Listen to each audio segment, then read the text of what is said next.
everyone. Welcome to our group presentation. I am Manisha Negi, team leader of this group presentation. I, along with my team members Anjana, Rusha, and Srijana, will be discussing about the case study of Mrs. Mary Fenich and the further discussion of ischemic stroke, ischemic penumbra, diagnosis, and nursing consideration.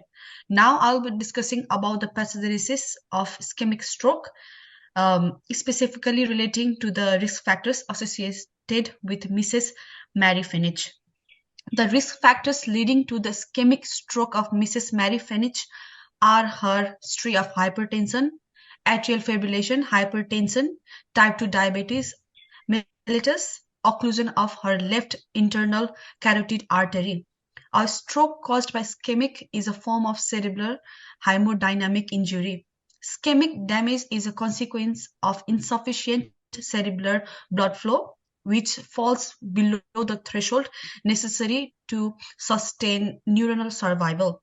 Mrs. Mary Fenich has a history of AF, so thromboembolism, which arises from the accumulation of blood in the left atrium, represents a significant and detrimental outcome of AF, contributing prominently to the occurrence of stroke and other ischemic events.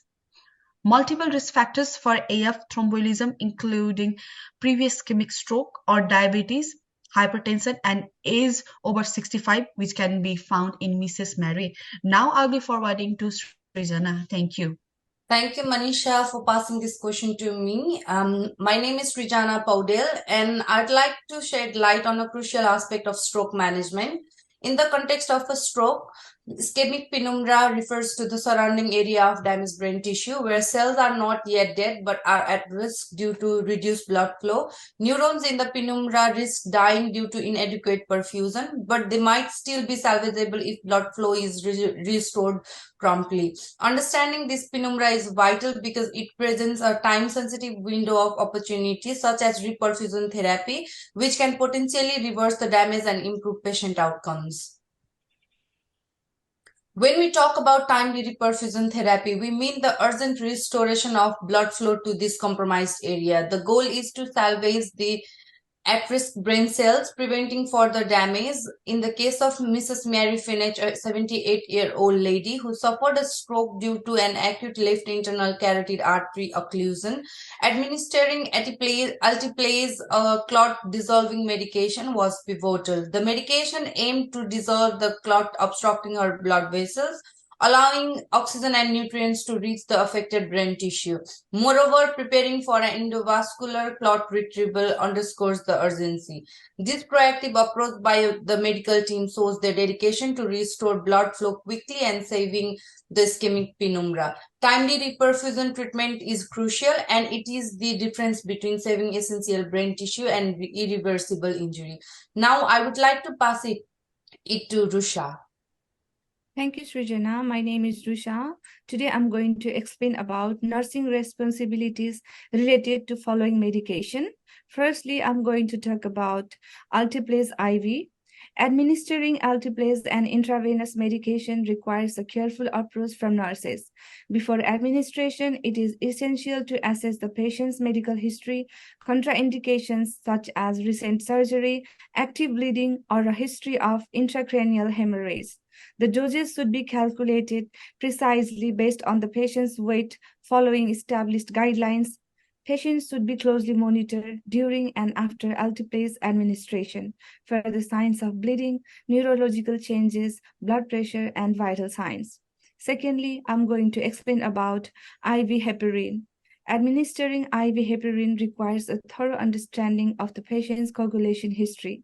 Before administering anticoagulants, nurses must undertake a thorough evaluation, which includes assessing factors such as thrombin time, activated partial thromboplastin time, international normalized ratio, and platelet count. Heparin must be given via a visible intravenous line at the correct doses. The infusion rate must be adjusted by the nurses to maintain the coagulation parameters within the therapeutic range, which necessitates continuous monitoring. To ensure the highest levels of patient safety and treatment efficacy, anticoagulation levels must be observed often and adjusted as needed. Thirdly, I'm going to talk about labetalol. Administering IV labetalol requires careful consideration of the patient's baseline blood pressure and heart rate. Prior to administration, nurses must assess the patient's condition, ensuring there are no contraindications such as severe bradycardia or heart block. The medication should be administered as prescribed, with close monitoring of the patient's blood pressure and heart rate during and after administration. The nurse's responsibility is to monitor the patient's vital signs, particularly blood pressure and heart rate, and make any necessary regulations to the doses. Lastly, I'm going to talk about insulin novorapid subcutaneous. Administration of insulin novorapid requires a thorough comprehension of the patient's diabetic history and blood glucose levels. Hypoglycemia is a possible side effect of insulin treatment. Thus, nurses need to carefully monitor the patients to make sure they have eaten enough. When injecting insulin novorapid subcutaneously, it is essential to use the correct doses and injection method.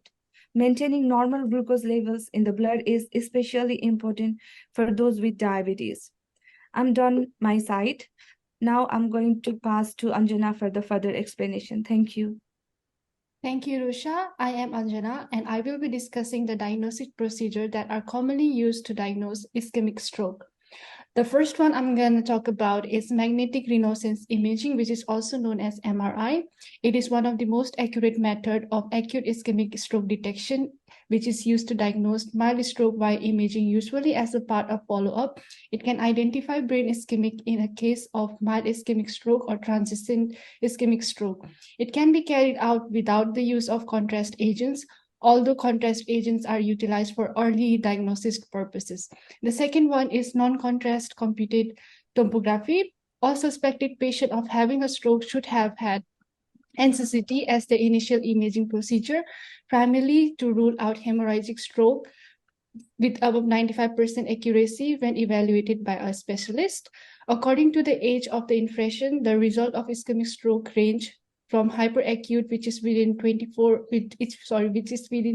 12 hours, acute from 12 to 24 hours, subacute 24 hours to 5 days, and old, which is within weeks. HCT is highly insensitive to diagnosis of mild stroke, but it can rule in a large stroke diagnosis in roughly 2/3 of instances where ischemic alteration is evident. The third one is electrocardiogram, which is also known as ECG. ECG with 12 leads should be a part of initial cardiac assessment of patient with TIA or ischemic stroke. It can help diagnosis concurrent acute cardiac conditions linked to cerebrovascular diseases and rhythm problems linked to thromboembolism. 75 to 90% of individuals with TIA or ischemic stroke had abnormalities in their presenting ECGs. And the last one I'm going to talk about is Holter monitors. Holter monitors are battery-powered portable devices that continuously record electrocardiographic data on 2 or 3 channels for a set amount of time, typically 24 to 48 hours. The information is recorded digitally and examined after a replay at the end of the observation. Thank you. Thank you, Anjana. Now we have come to the conclusion of this presentation where we explain about the risk factors of ischemic stroke and important nursing consideration relating to the case study of Mrs. Mary Fenich. Finally, I would like to thank my team members for their excellent contribution towards the presentation. Thank you. Thank you. Thank you. Bye.